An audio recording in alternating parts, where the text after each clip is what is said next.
दोस्तों, स्वागत है आपका अपने YouTube चैनल गो एजुके स्टूडियो में। प्यारे दोस्तों, आज की इस वीडियो में हम संसद का एक जो प्रमुख भाग होता है राष्ट्रपति, उसके बारे में पढ़ेंगे। प्यारे दोस्तों, हमने पिछली कुछ वीडियो में एक वीडियो में किया था कि जो लोकसभा है उसके बारे में पढ़ा था, राज्यसभा है उसके बारे में पढ़ा था। आज हम पढ़ेंगे राष्ट्रपति के बारे में। तो प्यारे दोस्तों, बहुत सारे क्वेश्चन यहाँ से इस टॉपिक से पूछे जाते हैं। जैसा कि मैं आपको पहले बता चुका हूँ कि जो राष्ट्रपति है वो संसद का एक प्रमुख भाग है। हमने पढ़ा था दोस्तों कि संसद के 3 प्रमुख भाग होते हैं। एक तो होता है राज्यसभा, जो कि संसद का क्या है, उच्च सदन है। कौन सा सदन है? उच्च सदन है। और प्यारे दोस्तों, इसके बारे में हम पढ़ चुके हैं। उसके बाद हमने पढ़ा था लोकसभा, जो कि संसद का निम्न सदन होता है। कौन सा सदन होता है? निम्न सदन। और प्यारे दोस्तों, एक होता है राष्ट्रपति। तो इन तीनों के सम्मिलित रूप को क्या बोला जाता है? संसद बोला जाता है। ये मैं पता नहीं कितनी बार बात बता चुका हूँ कि भाई संसद का जो निर्माण होता है, संसद जो बनती है वो राज्यसभा, लोकसभा और राष्ट्रपति, इन तीनों के मिलने से ही क्या बनती है? संसद बनती है। और ये तीनों ही प्रमुख भाग हैं। ठीक है, ऐसा नहीं है कि 2। अगर सदन पूछे जाएं तो दोस्तों, सदन तो आपके संसद के 2 हैं, राज्यसभा और लोकसभा। अगर पूछे जाए भाग कि संसद के कितने भाग हैं, तो वो 3 प्रमुख भाग हैं, जिसमें राष्ट्रपति भी आता है। ये ध्यान रखना दोस्तों। हमने पढ़ा था कि जो संसद है वो 79 आर्टिकल में आती है, राज्यसभा 80 में आती है और लोकसभा जो है वो 81 में आती है। दोस्तों, ये सारी चीज़ें हम पढ़ चुके हैं। आज हम पढ़ेंगे जो संसद का एक प्रमुख भाग है राष्ट्रपति, उसके बारे में पढ़ेंगे। प्यारे दोस्तों, जो राष्ट्रपति होता है वो आपको जानना है कि हमारी जो संघ की कार्यपालिका होती है, संघ की कार्यपालिका का प्रमुख होता है। संघ की कार्यपालिका का प्रमुख होता है। भाई, हमारे देश में जो सरकार बनाई जाती है वो 2 रूप से बनाई जाती है। एक संघ सरकार होती है, और यानी कि केंद्र सरकार, और एक बोली जाती है राज्य सरकार। तो जो संघ के कार्यपालिका होती है उसका जो प्रमुख होता है वो कौन होता है दोस्तों? राष्ट्रपति होता है। तो सारी शक्तियाँ किसके पास हैं? राष्ट्रपति के पास हैं। लेकिन इनके पास ये नाम मात्र शक्तियाँ, मतलब शक्तियाँ तो सारी हैं लेकिन बोलने के नाम पर शक्तियाँ हैं।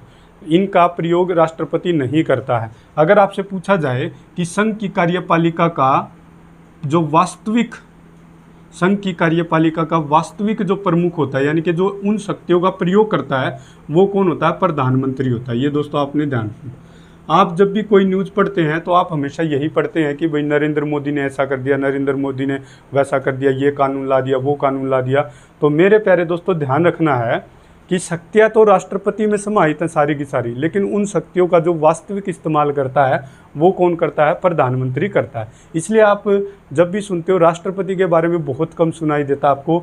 आप जितनी भी बातें सुनते हो वो प्रधानमंत्री के बारे में सुनते हो, क्योंकि जो वास्तविक शक्तियों का जो प्रयोग किया जाता है वो राष्ट्रपति के द्वारा किया जाता है। हालांकि जो सारी शक्तियाँ वो राष्ट्रपति के पास हैं, लेकिन उन शक्तियों का जो प्रयोग करता है वास्तविक रूप से वो करता है प्रधानमंत्री। तो प्यारे दोस्तों, ये आपने ध्यान रखना। इसीलिए इनको देश का ध्यान रखना। देश का जो संवैधानिक कार्यपालिका का प्रमुख बोलो या संवैधानिक प्रमुख बोलो, संवैधानिक प्रमुख, तो वो भी कौन होता है दोस्तों? वो भी राष्ट्रपति होता है। इस बात को ध्यान रखना। तो वही देश का, यानी कि भारत का जो संवैधानिक प्रमुख है, संविधान का जो सबसे बड़ा प्रमुख है, देश का जो सबसे बड़ा प्रमुख व्यक्ति है, तो वो राष्ट्रपति है। आपको ये ध्यान रखना दोस्तों। ठीक है, आपने याद रखना है दोस्तों, भारत का प्रथम नागरिक, भारत का प्रथम नागरिक, जो भारत का प्रथम नागरिक है दोस्तों, वो भी राष्ट्रपति को कहा जाता है। इस बात को ध्यान रखना। इस तरह के क्वेश्चन जनरली पूछे जाते हैं। जो फर्स्ट टाइम कर रहा है ना भारत का प्रथम नागरिक, तो बहुत सारे बच्चे सोचेंगे कि इसका आंसर आदि मानव होगा। आदि मानव वगैरह कुछ नहीं है। तो भारत का जो प्रथम नागरिक है वो राष्ट्रपति को कहा जाता है। इस बात को ध्यान रखना। तो भारत का जो प्रथम नागरिक होगा वो कौन होगा दोस्तों? राष्ट्रपति होगा। ये ध्यान रखना आपने। और आपने ध्यान रखना, हमारे देश के अंदर जो 3 सेनाएँ होती हैं, 3 सेनाओं का प्रमुख, 3 सेनाओं का जो प्रमुख होता है, 3 सेनाओं का प्रमुख, वो भी कौन होता है दोस्तों? राष्ट्रपति होता है। कौन होता है? राष्ट्रपति होता है। अब 3 सेनाएं कौन सी हैं? भाई आर्मी है, एयरफोर्स है, नेवी है। आर्मी, एयरफोर्स, नेवी, थल सेना, जल सेना, वायु सेना, इन तीनों सेनाओं का जो प्रमुख होता है वो भी कौन होता है दोस्तों? राष्ट्रपति होता है। अगर वास्तविक पूछे कार्यपालिका का वास्तविक जो प्रमुख होता है वो प्रधानमंत्री है। कार्यपालिका प्रमुख पूछा जाए तो राष्ट्रपति, वास्तविक प्रमुख पूछा जाए तो प्रधानमंत्री, संवैधानिक प्रमुख पूछा जाए, देश का संवैधानिक प्रमुख वो राष्ट्रपति ही होता है। प्रथम नागरिक पूछा जाए तो भी राष्ट्रपति होता है। तीनों सेनाओं का जो प्रमुख होता है वो भी कौन होता है दोस्तों? राष्ट्रपति होता है। आई होप दोस्तों ये आपको यहाँ तक बात समझ में आई होगी। अब अगर कोई भी व्यक्ति राष्ट्रपति बनना चाहता है तो उसके अंदर कौन कौन सी योग्यताएं होनी चाहिए, कौन कौन सी क्वालिफिकेशन होनी चाहिए अगर वो राष्ट्रपति बनना चाहता है? तो उसके अंदर निम्नलिखित योग्यताएं होनी चाहिए दोस्तों। तो योग्यताओं के तौर पर आपके पास क्या क्या होने चाहिए? एक तो नंबर 1 भारत का नागरिक हो। भारत का क्या हो? नागरिक हो। जो व्यक्ति भारत का नागरिक होगा वो राष्ट्रपति बन सकता है। और क्या होना चाहिए उसके अंदर? न्यूनतम आयु 35 वर्ष हो।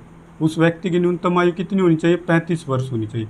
35 वर्ष से एक भी दिन कम नहीं होना चाहिए। 35 वर्ष उसकी होनी चाहिए। तो न्यूनतम कितनी होनी चाहिए दोस्तों? 35 वर्ष होनी चाहिए। और अगर मैं बात करूं दोस्तों तीसरे नंबर पर जो मोस्ट इम्पोर्टेंट है, लोकसभा का सदस्य बनने योग्य हो। लोकसभा का सदस्य बनने योग्य हो। ये ध्यान रखना दोस्तों, लोकसभा का सदस्य बनने योग्य हो। एक ये होनी चाहिए। और किसी भी लाभ पर ना हो।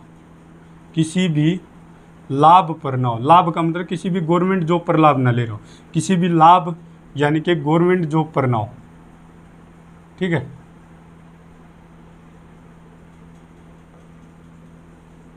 तो प्यारे दोस्तों भारत का नागरिक होना चाहिए। ठीक है। न्यूनतम आयु 35 वर्ष होनी चाहिए। 35 वर्ष से एक भी दिन कम ना हो। लोकसभा का सदस्य बनने योग्य हो और किसी भी लाभ पर न हो। ये बात आपने ध्यान रखनी, किसी भी गवर्नमेंट जॉब पर लाभ ना ले रहा हो। ठीक है। तो ये कुछ तो ऐसी विशेषताएं हैं जो कॉमन होती है सभी में। बाकी आपने ध्यान रखना है कि भाई न्यूनतम आयु पूछी जाती है तो ये आपको एक याद रखना है कि राष्ट्रपति बनने के लिए न्यूनतम आयु कितनी होनी चाहिए? 35 वर्ष होनी चाहिए। लोकसभा का सदस्य बनने योग्य हो, ये भी बात आपने ध्यान रखनी है। तो राष्ट्रपति के लिए ये थी योग्यताएं दोस्तों, जो कि अगर किसी कैंडिडेट के अंदर है तो वो राष्ट्रपति का जो चुनाव है उसके लिए नॉमिनेट किया जा सकता है। अब आगे दोस्तों आप देखोगे कार्यकाल। कार्यकाल की अगर मैं बात करूं दोस्तों तो राष्ट्रपति का जो कार्यकाल होता है यानी कि 5 वर्ष के लिए चुना जाता है।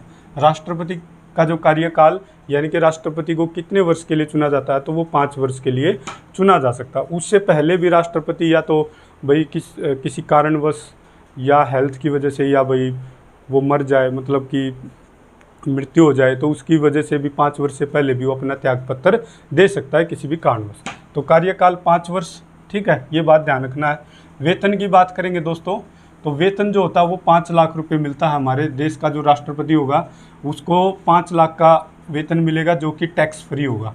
क्या होगा दोस्तों? टैक्स फ्री होगा, उन पर टैक्स नहीं लगेगा। और बहुत सारी सुविधाएं वेतन के साथ आपको पता ही है कि इनको सिक्योरिटी वगैरह मिलती है, बंगला वगैरह मिलता है। ठीक है। और भाई आने जाने की जो फ्री सुविधाएं होती हैं, किसी भी देश में जाना है तो वो सारी सुविधाएं तो मिलती हैं। और राष्ट्रपति के पद से सेवानिवृत्त होने के बाद यानी कि रिटायरमेंट लेने के बाद भी दोस्तों इनको लगभग 1.5 लाख रुपए की प्रति महीना सैलरी, ये लगा लो कि इनको एक तरह से सैलरी दी जाती है। या एक तरह से रिटायरमेंट के बाद 1.5 लाख जो है 1.5 यानी कि 1.5 लाख रुपए इनको क्या मिलती है दोस्तों? पेंशन मिलती है। तो आप ऐसे बोल सकते हो। ठीक है। बहुत सारी सुविधाएं मिलती है, लेकिन ध्यान रखना वेतन है इनका 5 लाख रुपए, जो कि आपको मेन याद रखना। वेतन कितना है? 5 लाख रुपए। ठीक है। तो कार्यकाल 5 वर्ष का है और वेतन मिलता है इनको 5 लाख रुपए। चुनाव कौन करेगा? अब चुनाव कौन करेगा ये बात भी आती कि भाई राष्ट्रपति का चुनाव कौन करेगा या पद्धति क्या होगी। प्यारे दोस्तों इसको ध्यान रखना है कि चुनाव करेगा लोकसभा के निर्वाचित सदस्य, लोकसभा के निर्वाचित सदस्य, लोकसभा के निर्वाचित सदस्य प्लस में राज्यसभा के निर्वाचित सदस्य, राज्यसभा के निर्वाचित सदस्य अब राज्य से जो विधानसभा होगी, विधानसभा के निर्वाचित सदस्य,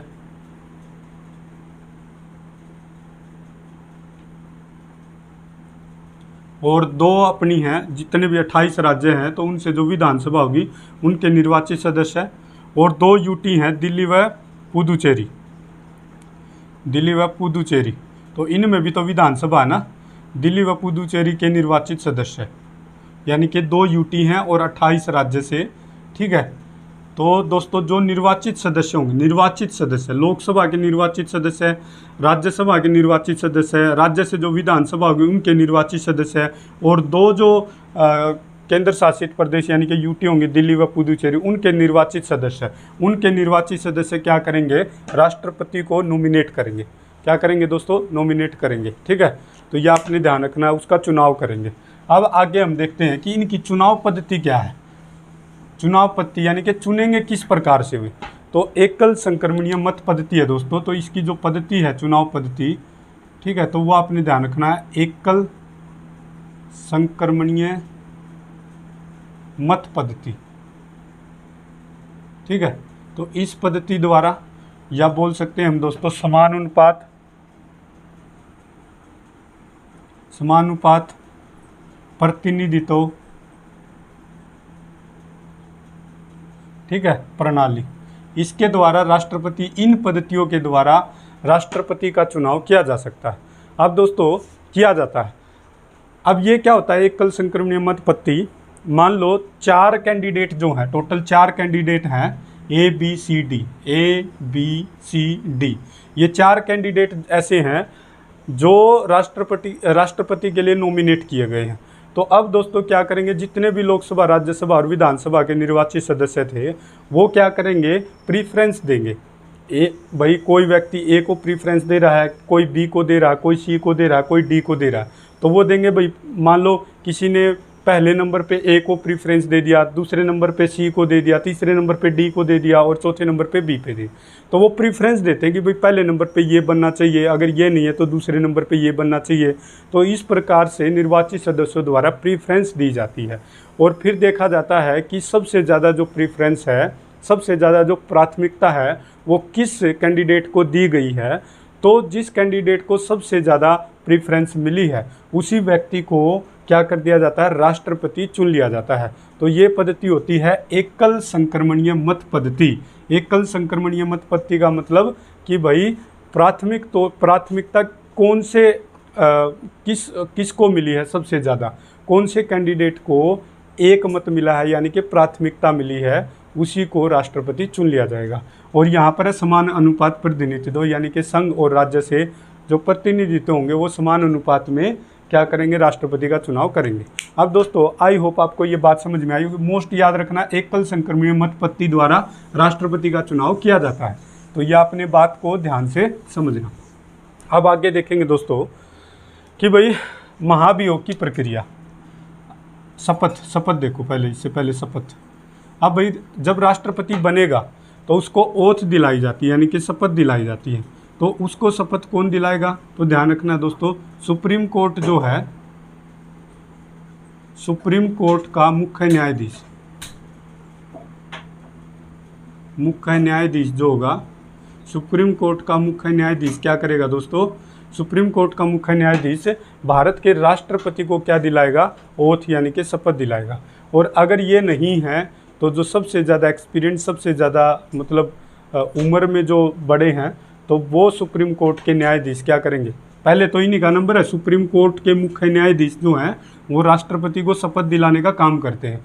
और अगर बाई चांस ये उपलब्ध नहीं है तो इनकी जगह पर जो सुप्रीम कोर्ट का बड़ा जो न्यायाधीश होगा, इनके अलावा मतलब कि एज के हिसाब से, तो उनको प्रीफ्रेंस दी जाती है दूसरे नंबर पे कि वो राष्ट्रपति को शपथ दिला सकती है। ठीक है, तो ये बात ध्यान रखनी, मेन तो है ये बात। ठीक है, अब आपने ध्यान रखना महाभियोग की प्रक्रिया। अब आपको पता है दोस्तों कि राष्ट्रपति को महाभियोग के आपने पता ना आर्टिकल 61। अब आर्टिकल 61 क्या कहता है महाभियोग के बारे में, यानी कि जब राष्ट्रपति देश में संवैधानिक रूप से कार्य नहीं कर रहा है तो संसद के किसी भी सदन द्वारा उन पर महाभियोग की प्रक्रिया शुरू की जा सकती है। ठीक है, अब क्या होगा दोस्तों, संसद का कोई भी सदन है, चाहे वो लोकसभा हो चाहे वो राज्यसभा हो, राज्यसभा या फिर लोकसभा, कोई भी ये प्रक्रिया जो है महाभियोग की प्रक्रिया दोस्तों, वो या तो राज्यसभा से शुरू हो सकती है या लोकसभा, ये मतलब इनमें से किसी एक के द्वारा शुरू की जा सकती है। और महाभियोग की प्रक्रिया लगाने से पहले 14 दिन पहले राष्ट्रपति को सूचित किया जाता है कि भाई हम आपके ऊपर महाभियोग की प्रक्रिया लगवा रहे हैं। ठीक है, तो 1/4 सदस्य क्या करेंगे, 1/4 सदस्यों द्वारा महाभियोग की प्रक्रिया को स्टार्ट किया जाएगा। मान लो राज्यसभा से स्टार्ट हो रही है, मैं फिर बता रहा हूँ दोस्तों, ये राज्यसभा से भी शुरू हो सकती है और ये लोकसभा से भी शुरू हो सकती है, किसी भी एक सदन द्वारा शुरू हो सकती है। किस पर, राष्ट्रपति पर महाभियोग की प्रक्रिया। ठीक है, महाभियोग की प्रक्रिया राष्ट्रपति पर। तो दोस्तों आपने ध्यान रखना है, संसद के किसी भी सदन द्वारा, चाहे राज्यसभा या लोकसभा द्वारा इसको शुरू किया जा सकता है। और ये ध्यान रखना है 14 दिन पहले सूचित करना होता है। 14 दिन पहले जब भी ये महाभियोग की प्रक्रिया लगाई जाएगी तो राष्ट्रपति को 14 दिन पहले सूचित किया जाता है। पहले क्या करेंगे, 1/4 सदस्य जो हैं, ठीक है, ये प्रस्ताव मतलब भाई करेंगे, महाभियोग की प्रक्रिया लगाने की जो प्रक्रिया उसको शुरू करेंगे, एक चौथाई सदस्य। ठीक है, अब क्या होगा दोस्तों, 14 दिन बाद, ठीक है, इसके 14 दिन बाद क्या होगा, 14 दिन बाद फिर 2/3 सदस्य वोट करेंगे। 2/3 सदस्य किसके, राज्यसभा के, जहाँ से शुरुआत हुई वहीं से 2/3 सदस्य फिर से मतलब ये देखेंगे कि भाई प्रस्ताव को पास करने की कोशिश करेंगे। अगर 2/3 सदस्य उस प्रस्ताव को पास कर देते हैं तो फिर ये जाता है लोकसभा के पास। किसके पास जाता है, लोकसभा के पास। अब लोकसभा के बाद जाने के बाद भी फिर 2/3 वोट देखे जाते हैं कि अगर 2/3 वोट सदस्य यानी कि सदस्य जो हैं वो प्रस्ताव को पास कर देते हैं, ठीक है, तो क्या हो जाता है कि राष्ट्रपति पर महाभियोग की प्रक्रिया पूरी हो जाती है। ठीक है, यानी कि राष्ट्रपति को हटाया जा सकता है। फिर से समझो दोस्तों, भाई राष्ट्रपति अगर संवैधानिक रूप से कार्य नहीं कर रहा है तो संसद के किसी भी सदन द्वारा, चाहे वो राज्यसभा द्वारा या लोकसभा द्वारा, राष्ट्रपति पर महाभियोग की प्रक्रिया शुरू की जा सकती है, यानी कि राष्ट्रपति को हटाने की प्रक्रिया शुरू की जा सकती है दोस्तों। वो राज्यसभा से भी शुरू हो सकती है, लोकसभा से भी शुरू हो सकती है। आपने मान के चलो राज्यसभा से स्टार्ट होगी तो 1/4 सदस्य क्या करेंगे, प्रस्ताव भेजेंगे। लेकिन ध्यान रखना है 14 दिन पहले सूचित करना होगा राष्ट्रपति को। ठीक है, 14 दिन के बाद जहाँ से प्रक्रिया शुरू हुई थी उसके 2/3 सदस्य क्या करेंगे, 2/3 सदस्य फिर से वोटिंग होगी। अगर 2/3 सदस्य उस प्रस्ताव को पास कर देते हैं तो फिर ये जो प्रस्ताव जाता है ये लोकसभा के पास जाता है। अब लोकसभा के पास भी 2/3 सदस्य, अब इसके भी 2/3 सदस्य क्या करेंगे दोस्तों, वोट करेंगे। अगर 2/3 सदस्य उस प्रस्ताव को पास कर देते हैं तो जो राष्ट्रपति पर महाभियोग की प्रक्रिया वो पूरी हो जाती है, यानी कि राष्ट्रपति को हटा दिया जाता है। अब दोस्तों आज तक तो हमारे देश में ऐसा कुछ हुआ नहीं है, ठीक है, कि किसी भी राष्ट्रपति को महाभियोग के जरिए हटाया गया हो। लेकिन आपने ध्यान रखना है कि अगर हटाया जा सकता है तो कुछ ये प्रक्रिया होगी जिसके माध्यम से राष्ट्रपति पर महाभियोग की प्रक्रिया लगाई जा सकती है। आई होप दोस्तों आपको ये समझ में आई होगी। ठीक है, अब हम देखते हैं दोस्तों, कितनी भी हमारे देश में संविधान में कोई भी ऐसी लिखित में कोई ऐसी चीज़ नहीं है कि एक व्यक्ति अगर एक बार राष्ट्रपति बन गया तो वो दोबारा नहीं बन सकता, या 2 बार राष्ट्रपति बन गया तो वो तीसरी बार नहीं बन सकता। कोई भी व्यक्ति कितनी भी बार राष्ट्रपति बन सकता है, ये ध्यान रखना कि कोई भी व्यक्ति कितनी बार राष्ट्रपति बन सकता है, कितनी भी बार राष्ट्रपति बन सकता है, क्योंकि संविधान में ऐसा कोई भी कानून नहीं है कि भाई, या कोई भी ऐसी बात नहीं लिखी हुई है कि राष्ट्रपति केवल 1 बार 2 बार या 3 बार ही बनेगा। यानी कि हम कह सकते हैं कि कोई भी व्यक्ति कितनी बार भी राष्ट्रपति बन सकता है। तो ये चीज़ें हम पढ़ चुके हैं दोस्तों। अब हम करेंगे त्यागपत्र। अगर राष्ट्रपति अपना त्यागपत्र देना चाहे तो वो किसे देगा, राष्ट्रपति किसे देगा दोस्तों, तो राष्ट्रपति अगर अपना त्यागपत्र देना चाहे तो वो उपराष्ट्रपति को देगा। किसको देगा दोस्तों, उपराष्ट्रपति को देगा। ये बात ध्यान रखनी है कि राष्ट्रपति अगर अपना त्यागपत्र देना चाहे तो किसको देगा, तो वो उपराष्ट्रपति को देगा। और ये बात भी ध्यान रखनी है, उपराष्ट्रपति देना चाहे तो किसको देगा, वो राष्ट्रपति को देगा। तो ये एक दूसरे को क्या करते हैं, अपना त्यागपत्र देते हैं। ठीक है, अगर ये त्याग पत्र यानी कि 5 वर्ष से पहले अगर अपना त्याग पत्र देना चाहें या 5 वर्ष होने के बाद देना चाहे तो ध्यान रखना है कि राष्ट्रपति उपराष्ट्रपति को देगा, और उपराष्ट्रपति किसको देगा दोस्तों, राष्ट्रपति को देगा। और दोस्तों जब राष्ट्रपति का पद खाली होगा तो उसको 6 महीने के अंदर भरना जरूरी है। तो ये ध्यान रखना है, राष्ट्रपति का पद खाली होने पर ठीक है, काम तो कौन करेगा। देखो अगर राष्ट्रपति का पद खाली हो गया, ठीक है, तो काम तो करेगा उपराष्ट्रपति। काम करेगा कौन, उनकी जगह काम कौन करेगा, उपराष्ट्रपति। काम करेगा उपराष्ट्रपति, ठीक है। और अगर उपराष्ट्रपति भी ना हो तो फिर सुप्रीम कोर्ट का जो मुख्य न्यायाधीश होगा वो इस पद को संभालेगा। दोस्तों ध्यान रखना, तो राष्ट्रपति का पद खाली होने पर काम करेगा उपराष्ट्रपति, उपराष्ट्रपति भी ना हो तो फिर काम करेगा सुप्रीम कोर्ट का मुख्य न्यायाधीश। ये आपने ध्यान रखना दोस्तों। और आपने ध्यान रखना दोस्तों कि अगर राष्ट्रपति का पद खाली हो जाता है तो उसको 6 महीने के अंदर भरना जरूरी है, यानी कि राष्ट्रपति के पद को 6 महीने के अंदर भर देना जरूरी है। तो 6 महीने के अंदर उस पद को भरना जरूरी है, 6 महीने के अंदर पद को भर देना है, पद भर देना है, ठीक है।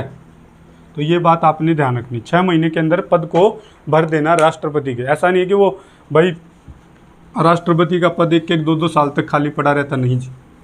तो जो अधिकतम समय हो सकता है वो 6 महीने हो सकता है, 6 महीने से ज़्यादा पद को खाली नहीं किया जा सकता। तो ये बात भी आपने ध्यान रखनी। संसद के सदस्यों को चुनने की शक्ति जो है वो किसके पास है दोस्तों, आपने ध्यान रखना है, वो किसके पास है, तो वो है हमारी संसद के कितने सदस्य चुन सकता है, तो संसद के 14 सदस्यों को चुनने की शक्ति, संसद के 14 सदस्यों को चुनने की शक्ति या मनोनीत करने की, चुनने की बोल सकते हो, नॉमिनेट करने की बोल सकते हो, ठीक है, मनोनीत करने की बोल सकते हो, किसके पास है, राष्ट्रपति के पास है, राष्ट्रपति के पास है भाई। अब देखो लोकसभा के तो 2 सदस्य है, ये हम पढ़ चुके हैं दोस्तों। लोकसभा के कितने सदस्य चुन सकता है, 2 सदस्य। लोकसभा के कितने सदस्य है, 2 सदस्य। 2 सदस्यों को नॉमिनेट कर सकता, कौन कर सकता है दोस्तों, मनोनीत कर सकता है, कौन कर सकता है, राष्ट्रपति कर सकता है। और ये कौन होंगे, एंग्लो इंडियन होंगे, इनके बारे में हम पढ़ चुके हैं। एंग्लो इंडियन कौन होते हैं, जिनके पेरेंट्स जो हैं, ठीक है, वो एक अंग्रेज रहा हो और उनकी माता क्या रही हो, इंडियन रही हो। किसी भी अंग्रेज ने अगर इंडियन महिला से शादी की है तो उनके जो बच्चे होंगे वो एंग्लो इंडियन कहलाएंगे। ये बात आप अच्छी तरह से जान। आंग्ल भारतीय समुदाय के सदस्य। तो लोकसभा के 2 सदस्यों को कौन मनोनीत कर सकता है, कौन नॉमिनेट कर सकता है, राष्ट्रपति कर सकता है। और राज्यसभा के कितने सदस्यों को कर सकता है, राज्यसभा के कितने सदस्यों को कर सकता है दोस्तों, वो हैं टोटल 12 सदस्य। कितने सदस्य को, 12 सदस्यों को। और ये कौन होंगे, जो आप जानते ही हो, क्योंकि किसी भी एक विशेष क्षेत्र में, चाहे वो सहकारिता का यानी कि कोई सहकारिता का क्षेत्र हो, विज्ञान का क्षेत्र हो, साहित्य का हो, कला का हो, तो ये 3-4 हैं, कला साहित्य विज्ञान या सामाजिक कार्य, समाज सुधार बोल सकते हैं, सहकारिता बोल सकते हैं, ठीक है दोस्तों।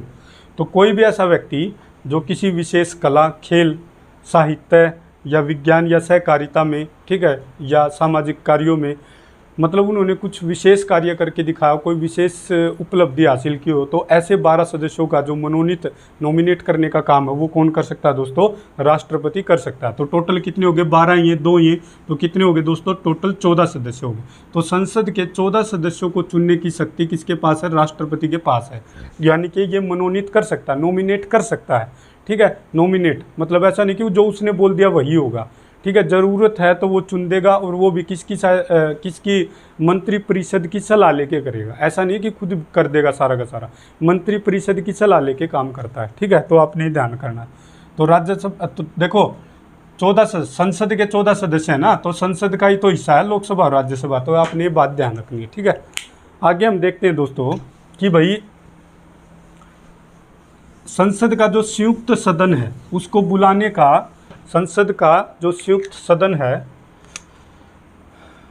संसद के दोनों सदनों का संयुक्त सत्र कौन बुलाता है? तो संयुक्त सत्र कौन बुलाता भाई? सत्र कौन बुलाता? राष्ट्रपति बुलाता है। ये बात भी ध्यान रखनी है भाई। संसद के दोनों जो सदन हैं, राज्यसभा और लोकसभा, उन सदनों का जो संयुक्त सत्र होता है उसको बुलाने का काम कौन करता है दोस्तों? राष्ट्रपति करता है। कौन करता है? राष्ट्रपति करता है। तो ये बात भी आपने ध्यान रखनी है।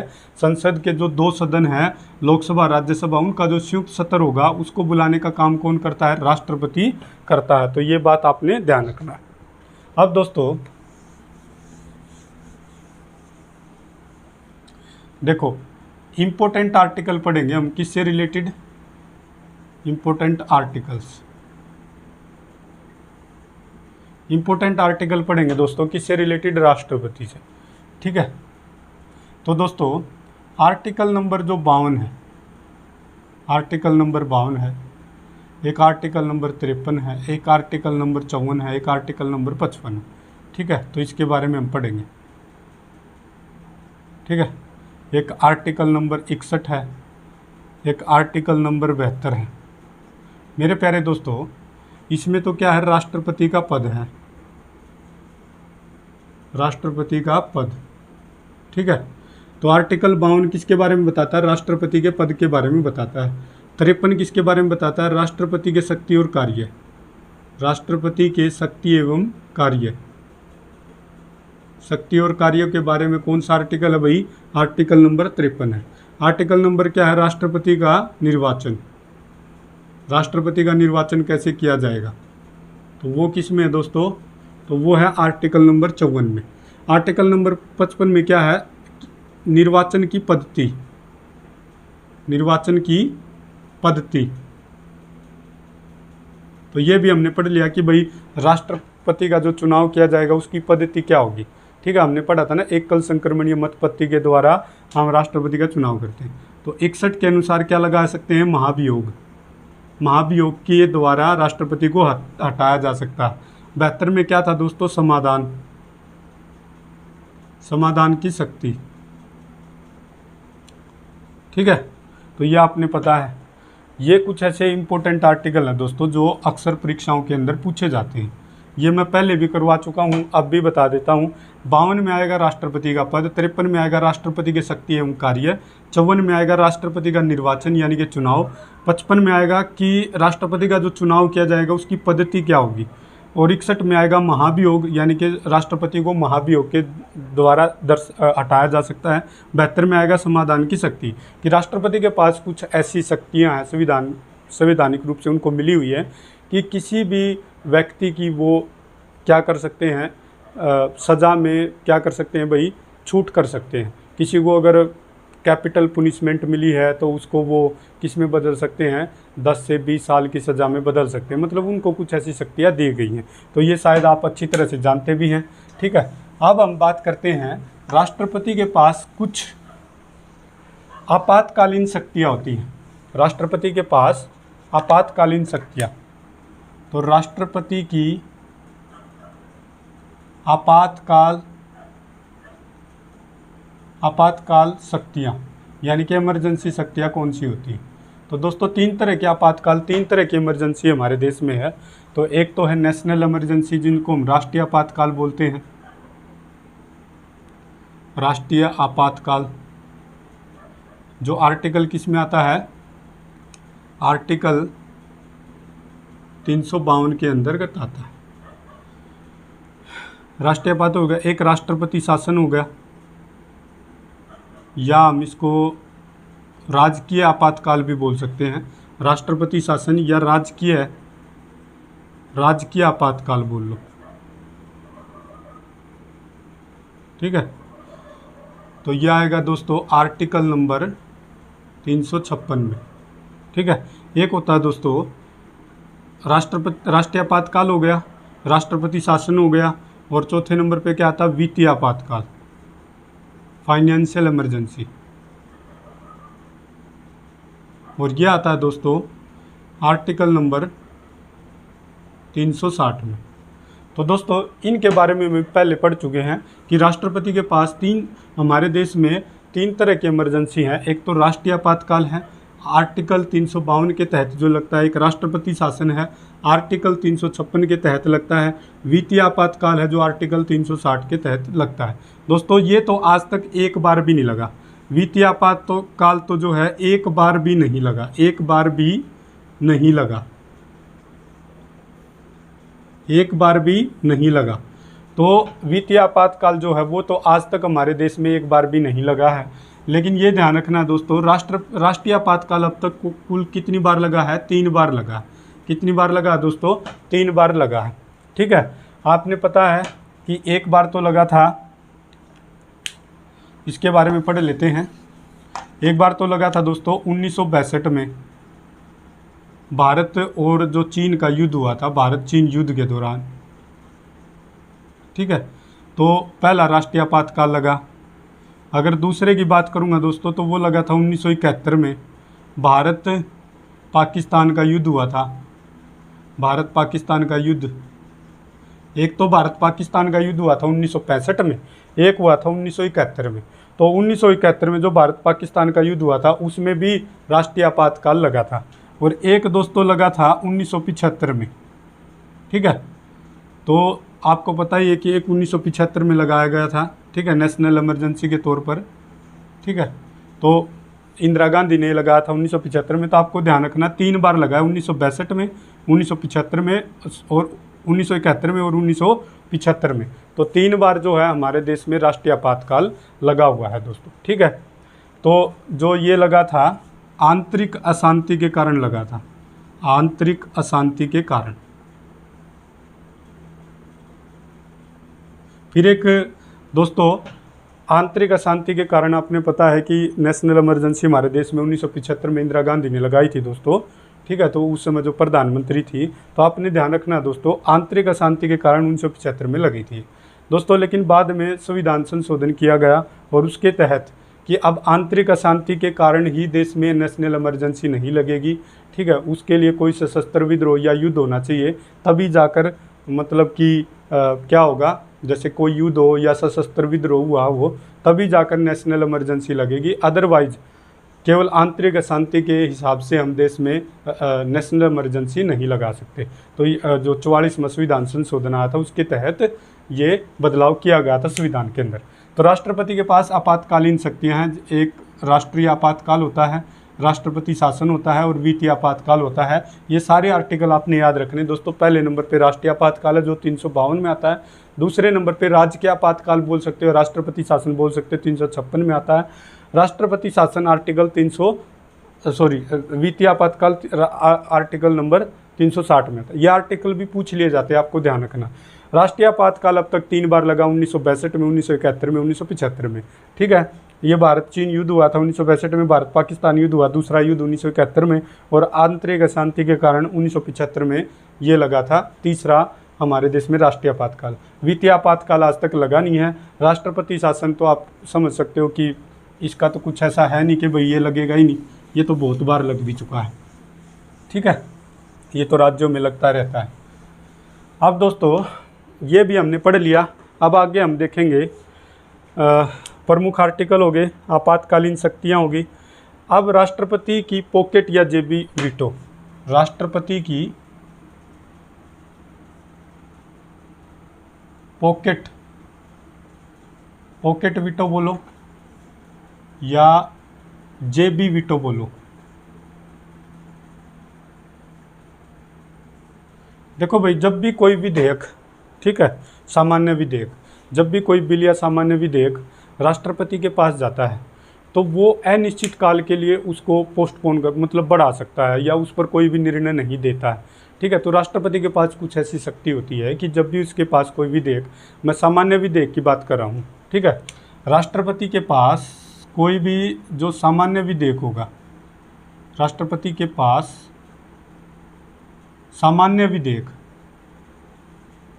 विधेयक यानी कि बिल जब राष्ट्रपति के पास जाएगा तो राष्ट्रपति के पास कुछ शक्तियाँ होती हैं, जैसे कि या हो सकता है कि वो उसका कोई जवाब ना दे, या उस पर कोई निर्णय ना ले या उसको वापस ना भेजे, तो राष्ट्रपति अगर ऐसा कुछ करता है तो हम कह रहे हैं कि राष्ट्रपति अपनी कौन सी वीटो का प्रयोग कर रहा है, पॉकेट वीटो यानी कि जेबी वीटो का प्रयोग कर रहा है। यानी कि राष्ट्रपति के पास जब कोई विधेयक यानी कि बिल पास होने के लिए आता है और वो उस पर कोई निर्णय नहीं लेता है या उस प्रस्ताव को आगे नहीं भेजता, मतलब कि उसको पास करके नहीं भेजता है, ना उसको स्वीकार करता है ना उसको अस्वीकार करता है, तो हम मान सकते हैं कि राष्ट्रपति उस समय अपनी कौन सी वीटो का इस्तेमाल कर रहा है, तो वो अपनी पॉकेट वीटो का इस्तेमाल कर रहा है।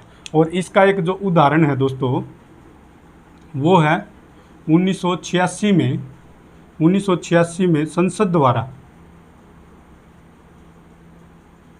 ठीक है, संसद द्वारा एक अधिनियम लाया गया था, तो वो था भारतीय डाक संशोधन अधिनियम।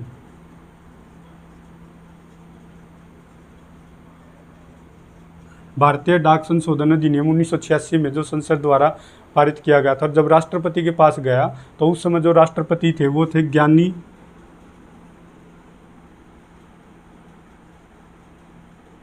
जेल सिंह, ठीक है। तो ज्ञानी जेल सिंह ने अपनी पहली बार पॉकेट वीटो का इस्तेमाल किया था। एक मिनट रुकना दोस्तों।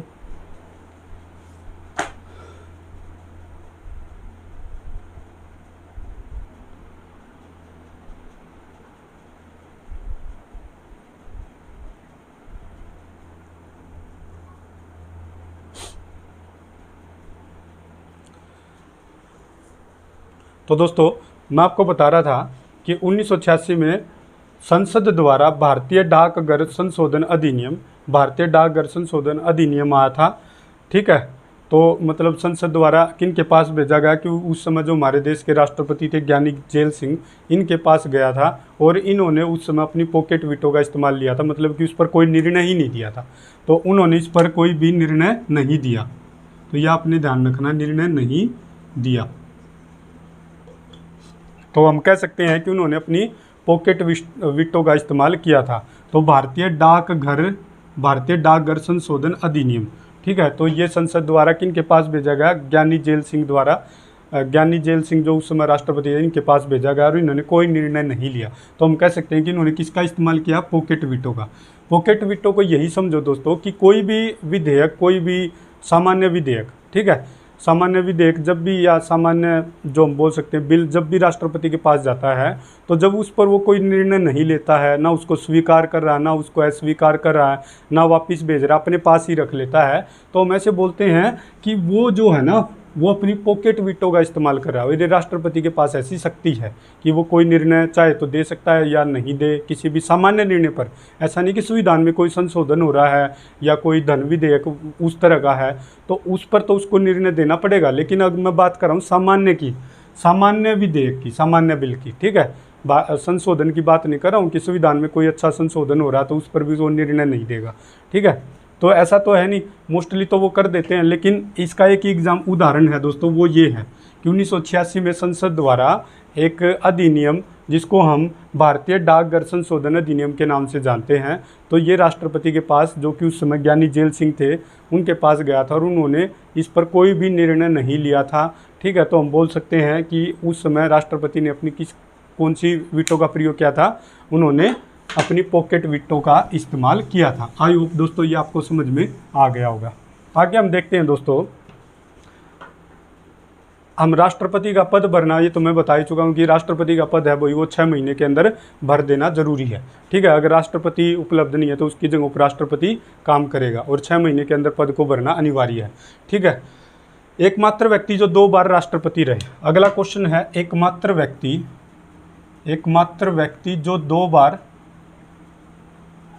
जो दो बार राष्ट्रपति रहे। एकमात्र व्यक्ति जो 2 बार राष्ट्रपति रहे वो कौन थे दोस्तों? वो थे हमारे देश के डॉक्टर राजेंद्र प्रसाद। हमारे देश के प्रथम क्या थे? राष्ट्रपति थे। और ये लगातार 2 बार क्या रहे थे? एकमात्र व्यक्ति जो 2 बार राष्ट्रपति रहे थे वो थे डॉक्टर राजेंद्र प्रसाद। कौन थे? डॉक्टर राजेंद्र प्रसाद थे भाई, ठीक है। आपसे और क्वेश्चन पूछा जा सकता है दोस्तों कि पहली महिला राष्ट्रपति कौन है। भारत की पहली महिला राष्ट्रपति, भारत की पहली महिला राष्ट्रपति कौन है भाई, तो ये क्वेश्चन जनरली पूछे जाते हैं। भारत की पहली महिला राष्ट्रपति, तो भारत की पहली महिला राष्ट्रपति कौन है, प्रतिभा पाटिल। तो प्रतिभा पाटिल जो थी वो हमारे देश की प्रथम महिला राष्ट्रपति बनी थी, तो ये ध्यान रखना। और प्रथम राष्ट्रपति डॉक्टर राजेंद्र प्रसाद थे, और यही व्यक्ति ऐसे थे जो 2 बार राष्ट्रपति भी रहे थे, ये आपने ध्यान रखना है, ठीक है। निर्विरोध जीतने वाले,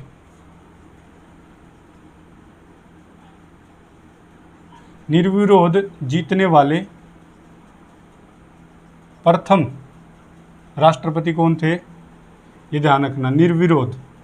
तो निर्विरोध जीतने वाले प्रथम जो राष्ट्रपति थे, ठीक है, तो वो थे, आपको ध्यान रखना, नीलम संजीव रेड्डी।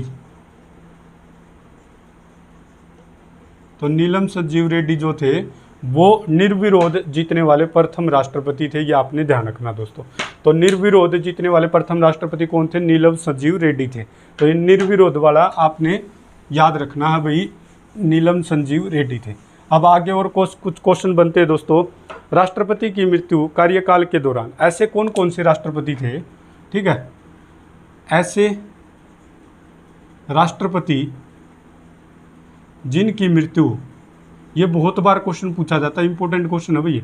ऐसे राष्ट्रपति जिनकी मृत्यु उनके कार्यकाल के दौरान हुई,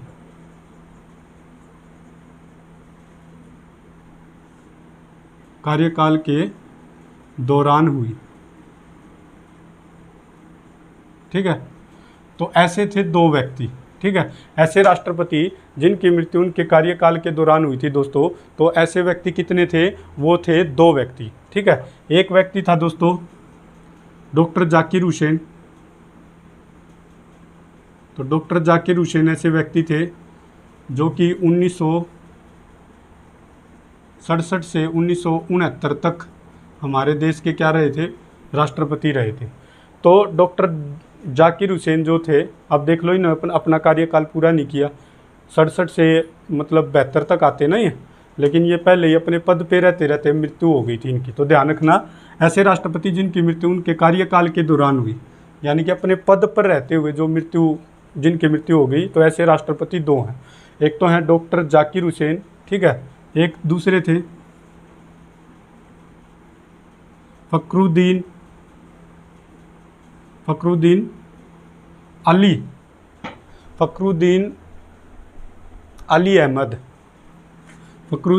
अहमद। ये 2 याद रखने भाई, फखरुद्दीन अली अहमद जो कि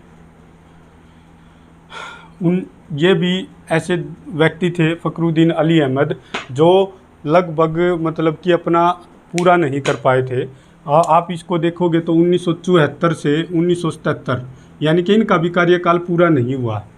ऐसे 2 इंपॉर्टेंट क्वेश्चन है दोस्तों, याद रखना है कि ऐसे राष्ट्रपति जिनकी मृत्यु उनके कार्यकाल के दौरान हुई, यानी कि वो राष्ट्रपति के पद पर थे और उनका कार्यकाल पूरा नहीं हुआ, उससे पहले उनकी मृत्यु हो गई। तो ऐसे 2 व्यक्ति थे, डॉक्टर जाकिर हुसैन और एक फखरुद्दीन अली अहमद। ये 1967 से 1969 तक रहे, ये 1974 से 1977 तक रहे थे। तो ये आपने ध्यान रखना दोस्तों।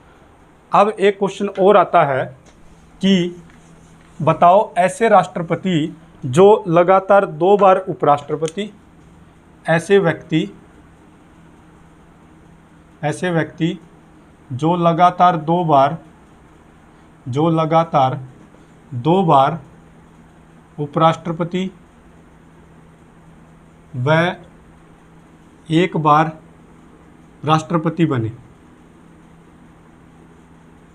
तो ऐसे व्यक्ति जो लगातार 2 बार तो उपराष्ट्रपति बने और 1 बार राष्ट्रपति बने थे, तो आप सभी जानते हो दोस्तों इनको, डॉक्टर सर्वपल्ली राधाकृष्णन। ये हमारे देश के प्रथम उपराष्ट्रपति थे और आपको पता ही है ये 2 बार तो उपराष्ट्रपति बने और फिर ये 1 बार राष्ट्रपति बने थे। पहले उपराष्ट्रपति और दूसरे राष्ट्रपति, ये ध्यान रखना। तो डॉक्टर सर्वपल्ली राधाकृष्णन जो हैं वो ध्यान रखना है कि लगातार 2 बार उपराष्ट्रपति व 1 बार राष्ट्रपति बने हुए हैं। तो ये बात आपने ध्यान रखनी है दोस्तों। आगे है किन किन, अब जो राष्ट्रपति है, एक लास्ट पॉइंट बच गया दोस्तों, उसके बाद ये चैप्टर खत्म हो जाएगा कि भाई ऐसे कौन कौन से जो राष्ट्रपति है वो चुनाव कर सकता है, मतलब किन किन की नियुक्ति कर सकता है। तो नियुक्ति राष्ट्रपति द्वारा जो नियुक्ति होगी वो किस किस की होगी। तो राष्ट्रपति किस किस की नियुक्ति कर सकता है दोस्तों। एक तो देखो दोस्तों, राष्ट्रपति जो है वो प्रधानमंत्री की नियुक्ति करता है। प्रधानमंत्री की सलाह पर मंत्रिपरिषद की क्या करता है, मंत्रिपरिषद की नियुक्ति करता है। Attorney general of India, attorney general of India जो आर्टिकल 76 में है, ठीक है। तो अटॉर्नी जनरल ऑफ इंडिया की नियुक्ति भी कौन करता है, वो करता है हमारे देश का कौन करता है, राष्ट्रपति करता है। भाई सुप्रीम कोर्ट के न्यायाधीश हो गए, मुख्य न्यायाधीश हो गए, सुप्रीम कोर्ट के न्यायाधीश और मुख्य न्यायाधीश, ठीक है, उनकी नियुक्ति भी कौन करता है, सुप्रीम कोर्ट के मुख्य न्यायाधीश की नियुक्ति कौन करता है, ठीक है, वो भी कौन करता है दोस्तों, राष्ट्रपति करता है। और दोस्तों किसकी करता है, राज्यपाल, जो राज्यों के अंदर राज्यपाल होते हैं उनकी नियुक्ति भी कौन करता है, राज्यपाल करते। और भी बहुत सारे, तो मेन तो ये हैं भाई, राज्यपाल की नियुक्ति कौन करता है, राष्ट्रपति करता है। प्रधानमंत्री की नियुक्ति कौन करता है, राष्ट्रपति करता है। मंत्रिपरिषद की नियुक्ति भी राष्ट्रपति करता है, लेकिन किसकी सलाह पर, प्रधानमंत्री की सलाह पर करता है। अटॉर्नी जनरल ऑफ इंडिया की नियुक्ति भी कौन करता है, राष्ट्रपति। सुप्रीम कोर्ट के मुख्य न्यायाधीश वगैरह इनकी नियुक्ति भी कौन करता है दोस्तों, राष्ट्रपति ही करता है। तो आई होप दोस्तों ऑलमोस्ट सारे के सारे क्वेश्चन हम कर चुके हैं। यहाँ से ऐसा कोई क्वेश्चन नहीं है जो मैंने छोड़ा हो। मैंने ये बातें इसलिए लिखी थी कि कोई ऐसी बात ना रह जाए जो मैं बताना भूल जाऊं। तो मेरे प्यारे दोस्तों, राष्ट्रपति से रिलेटेड मैंने हर एक बात को आपको बताने का पूरा प्रयास किया है और मेरी पूरी कोशिश रही है कि ये टॉपिक आपको अच्छे से समझ में आ जाए। जिन बच्चों को पहले से थोड़ा बहुत आता था तो उनके लिए तो ये ईजी हो गया होगा। जो फर्स्ट टाइम करे थे हो सकता है उनको कोई पॉइंट समझ में ना आए, तो दोस्तों आप वीडियो को दूसरी बार देख लो। 2 बार देखने से 3 बार देखने से वीडियो आपको अच्छे से समझ में आ जाएगी। और दोस्तों यकीन मानना, मैं पक्के तौर पर बोल सकता हूँ कि यहाँ से क्वेश्चन एज इट इज़ उठ के आएंगे। एक बात और ध्यान रखनी है दोस्तों आपने कि संसद के 12 सदस्यों को, 14 सदस्यों को, टोटल 14 सदस्य, उन 12 तो राज्यसभा के और 2 लोकसभा के सदस्यों को चुनने की शक्ति किसके पास है, राष्ट्रपति के पास है। यानी कि उनको मनोनीत कर सकता है, मंत्रिपरिषद की सलाह पर उनको चुन सकता है। दोस्तों ध्यान रखना है कि संसद के किसी भी सदन, चाहे लोकसभा हो राज्यसभा, उनके अध्यक्ष को चुनने की जो शक्ति है वो राष्ट्रपति के पास नहीं है। यानी कि अध्यक्ष उपाध्यक्ष को कौन नहीं चुनता, राष्ट्रपति नहीं चुनता। इस बात को आप ध्यान रखना, ठीक है। केवल 14 सदस्यों का चुनाव कर सकता है और किसी भी अध्यक्ष या उपाध्यक्ष की नियुक्ति राष्ट्रपति नहीं करता है। ये क्वेश्चन भी जनरली पूछा जाता है। तो दोस्तों आई होप आपको ये वीडियो पसंद आई होगी। अगर आपको वीडियो पसंद आ रही है तो आप इसको लाइक करें, सब्सक्राइब करें, अपने दोस्तों के साथ शेयर करें। और दोस्तों मेरी पूरी कोशिश रहती है कि आपको पूरा का पूरा कॉन्सेप्ट आपको समझाऊँ, कोई ऐसी बात ना बच जाए जो आपके काम की और परीक्षा के अंदर पूछी जाए। और यानी कि पूरा टॉपिक करने के बाद भी अगर कोई क्वेश्चन छूट जाता है तो बुरा लगता है यार, वीडियो की और वो क्वेश्चन आया नहीं या उस वीडियो में वो बात बताई नहीं गई।